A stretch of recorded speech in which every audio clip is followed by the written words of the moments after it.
बिस्मिल्लाहिर्रहमानिर्रहीम। Dear students, अस्सलाम वालेकुम। This is Mohammad Ahtesham. I hope आप लोग जो है वो ठीक होंगे और जो है वो कुछ ना कुछ जो है वो स्टडी कर रहे होंगे। तो जैसा कि आप लोगों को पता है कि हमने चैप्टर नंबर 11 साउंड का स्टार्ट किया हुआ है, तो वो वेरी सिंपल सा एक चैप्टर है। छोटी छोटी सी बातें हैं और रोज़मर्रा ज़िंदगी में आप इसको ईजीली जो है वो एक्सप्लेन कर सकते हैं with the help of different examples. तो जैसा कि आप लोगों को पता है, लास्ट लेक्चर में हम लोगों ने साउंड के बारे में पढ़ा, साउंड वेव्स के बारे में, साउंड प्रोडक्शन कैसे होता है उसके बारे में पढ़ा। फिर हमने ये पढ़ा कि साउंड जो है वो एक लॉन्गिट्यूडनल बिहेवियर होता है, उसमें जो है वो लॉन्गिट्यूडनल यानी कंप्रेशन और रेयरफैक्शन की फॉर्म में मूव करता है।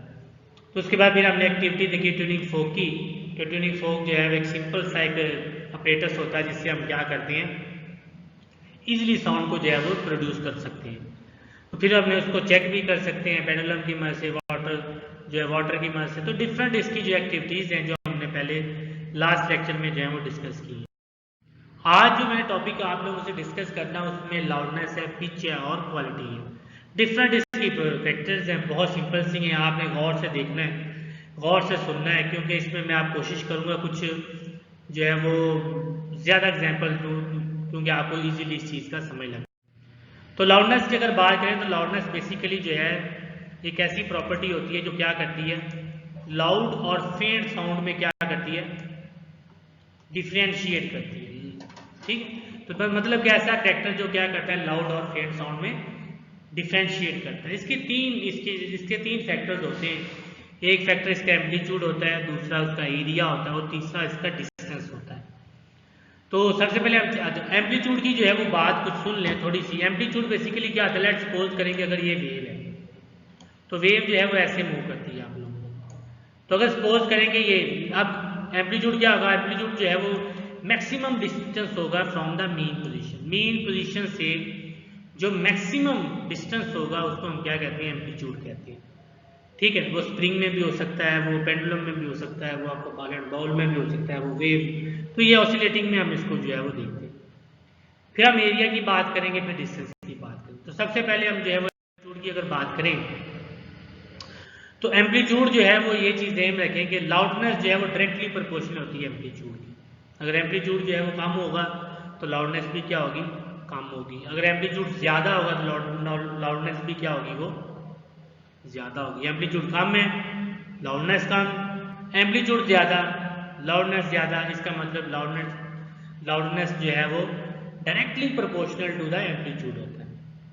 अगर आप लोग ये सिंपल सी एक बात, अगर आप क्या करें, आपके पास एक गिटार है या ड्रम की बात कर लें, और आपको पता है जैसे शादियों का सीज़न होता है उसमें ढोल होता है या ढोलकी की बात कर लें, अगर आप उसको आराम से जो है वो जो है उसके ऊपर हाथ मारें, जो उसका जो है वो डायाफ्राम होता है ढोलकी के ऊपर आराम से हाथ मारें तो आवाज़ बहुत मध्यम सी आती है। लेकिन अगर आप गुस्से में वायलेंटली तौर पे उसके ऊपर क्या करें, ज़ोर से हाथ मारें, तो आप देखते हैं कि आवाज़ जो है वो भी क्या करती है, वो भी ज़्यादा। जैसे लेट्स सपोज करें ये देखें तो कम आई आवाज़, जैसे आप देखिए, इसका मतलब क्या हुआ है कि पहले में मैंने जो है आवाज़ जो है वो आराम से मारा, उसके बाद मैंने जो है उसको क्या किया, ज़ोर से।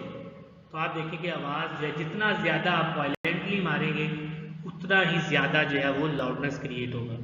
तो इसका मतलब है कि जैसे उन्होंने कहा भी हुआ है कि अगर आप स्टार जो है, गिटार जो होता है या जो उसकी जो स्ट्रिंग्स होती है उसको वायलेंटली प्लग करें तो फिर ज़्यादा लाउडनेस क्रिएट होता है। तो इसका मतलब ये हुआ कि ये डिपेंड करता है कि आप जो है वो कितनी ज़ोर से उसको जो है वो हिट कर रहे हैं या कितनी ज़ोर से प्लग कर रहे हैं उसको स्टार के जो है वो स्ट्रिंग्स को। तो इसका मतलब है आपने ये चीज़ ध्यान रखनी कि ये directly proportional to the amplitude होगी। उसके बाद एरिया की बात करें, वैसे सिंपल सी है ये, मैं आपको ये बता दूँ। लेट्स सपोज करें कि आप क्या करती हो कि एक दो चीज़ें ले लें, दो चीज़ें इस तरह ले लें कि एक आपके पास ढोलकी हो और दूसरा आप ढोल हो। अगर आप देखें कि ढोलकी जो है उसका एरिया कम होता है, अगर उसका एरिया कम है तो जब आप उसके ऊपर हिट करोगे तो उसकी जो लाउडनेस है वो भी क्या आएगी, आपको कम आएगी। लेकिन अगर ढोल ले लें, ढोल का एरिया ज़्यादा है, जब आप ढोल के ऊपर हिट करोगे आपको जो है वो ज़्यादा आवाज़ सुनाई देगी। तो इसका मतलब क्या हुआ कि ये जो एरिया है वो डायरेक्टली प्रोपोर्शनल है किसके, भला लाउडनेस के। कि अगर एरिया कम है तो लाउडनेस भी आपको फेंट साउंड सुनाई देगा, अगर एरिया ज़्यादा है जैसे डोल, उसमें आपको जो है वो ज़्यादा जो है वो लाउड आवाज़ जो है वो सुनाई देगी। तो ये जो है एक एग्जांपल मैंने आपको बता दी। उसके बाद ट्यूनिंग फोर्क की भी अगर आप बात कर लें तो ट्यूनिंग फोर्क में कुछ ऐसा ही है कि जो रबर पैड के ऊपर मारें और आप देखें कि जो जो अपना जो है वो पास पास अगर लेट्स सपोज करें कि आप क्या करते हो कि तो आपके पास 2-3 ये बेंच है, आप जो फर्स्ट वाला बेंच होगा उस पर जो बच्चे बैठे होंगे, उसके बाद लास्ट वाले, ये इस तरह जो है वो पूरी क्लास में अगर आप एक्सपेरिमेंट करें तो जो फर्स्ट वाले होंगे उनको जो आवाज़ जो है वो ज़्यादा सुनाई देगी, उसके बाद जो है फिर जो है वो कम। तो इसका मतलब है कि ये एक सिंपल सा इसका जो है वो एक एग्जाम्पल है। तो आप लोगों ने जो है इसको समझने के लिए सिंपल सा इसका है कि आप उसको जो है वो क्या करें, आप उसको जो है वो जो डोल और ढोलकी की एग्जाम्पल आप जहन में रखें। उसके बाद जो है डिस्टेंस की बात करें, ये भी बड़ा सिंपल सा है, इसको भी मैं थोड़ी सी ये बताता हूँ कि होता इस तरह है कि अगर आप लेट्स सपोज करें आपने किसी फंक्शन में जाना है, तो फंक्शन में जाना है तो आपको पता है कि आप घर से चलते ही हो तो आपको कोई डीजे की आवाज़ नहीं आ रही थी, कोई डीजे वाले की आवाज़ नहीं आ रही होती। लेकिन जैसे जैसे आप जो है वो होटल होता है, जो आपका हॉल होता है, शादी हॉल या जो भी जहाँ भी अरेंज होता है फंक्शन का, आप उसके पास जा रहे होते हैं तो आपको डीजे वाला जो है, डीजे वाले की जो आवाज़ होती है, साउंड जो उसने लगाया होता है, डेक वगैरह जो सिस्टम या सॉन्ग्स लगाए होते हैं, वो आवाज़ आपको ज़्यादा आनी शुरू हो जाती है। इसका मतलब क्या हुआ? इसका मतलब ये होगा जैसे जैसे आप पास आते जा रहे हो तो सोर्स ऑफ साउंड जो है उससे डिस्टेंस क्या होता जा रहा है, कम होता जा रहा है। और जब डिस्टेंस कम होगा आपको आवाज़ जो है वो ज़्यादा सुनाई देती जा रही है। या सिंपल आप ये एक और एग्जाम्पल ले लें कि आपने स्टेशन पे जाना है, जब आप बहुत दूर हो तो आपको ट्रेन की हॉर्न की आवाज़ नहीं आती, लेकिन जैसे जैसे आप स्टेशन के पास जा रहे हो तो आवाज़ जो है वो ज़्यादा सुनाई देना शुरू हो जाती है हॉर्न की। इसका मतलब क्या होता है? इसका मतलब ये हुआ कि आपका जो डिस्टेंस है स्टेशन से वो क्या होता जा रहा है, कम होता जा रहा है। और जितना ज़्यादा डिस्टेंस कम होता है लाउडनेस उतनी ज़्यादा होती है, क्योंकि एम्पलीट्यूड ज़्यादा होता है। ये चीज़ें उसके बाद फिजिकल कंडीशन ऑफ ईयर की बात करें, ये भी एक बड़ा है कि जो अब ईयर जिससे हम सुनते हैं, आपको पता है कि ईयर जो है कईयों के वो ठीक होते हैं कान, कईयों के कान खराब होते हैं। अब जिनके तो कान जो है वो खराब होते हैं तो उनको लाउडर आवाज़ भी जो है वो ज़रा क्या करती है, कम सुनाई देती है, क्योंकि वो उनके जो है वो सेंसेशन, एयर सेंसेशन जो है वो साउंड सेंसेशन का प्रॉब्लम आ रहा है। लेकिन वो आपने देखा होगा कि वो अक्सर जो जैसे जैसे उम्र जो है वो ज़्यादा होती है, बूढ़े लोग होते हैं तो वो कानों में एक ना वो जो एयर मशीन होती है उसको डाल लेते हैं। उससे क्या होता है, उस मशीन से क्या होता है कि आवाज़ जो है प्रॉपर सुनाई देती है। वरना अगर वो ना लगाई हो, आप जितना मर्जी चलाते रहें उनको आवाज़ जो है वो सुनाई नहीं देती। तो इसका मतलब ये हुआ कि जो फिजिकल कंडीशन होती है कि वो बड़ी इंपॉर्टेंट होती है। अगर किसी के कान डिफेक्टिव तो जो है वो उसको जो है वो ज़रा कम आवाज़ नहीं देती। और ये भी चीज़ में रखें कि लाउडर आवाज़ जो होती है वो कानों को डिफेक्ट करती है। इसलिए जो है हमेशा कोशिश करें कि जो आप हैंड फ्री है जो भी सुनते हैं आप हेडफोन लगा के उसकी आवाज़ ज़रा कम रखा करें, ताकि जो जितना आपकी जो है वो एयर की कैपेसिटी है वहाँ, क्योंकि अगर आप ज़्यादा ऊँची सुनोगे तो आपको जो है वो प्रॉब्लम होना शुरू हो जाएगा। तो एक छोटा सा टॉपिक था, ये हमने जो है उसको देखा। आगे इंशाल्लाह पिच पढ़ते हैं।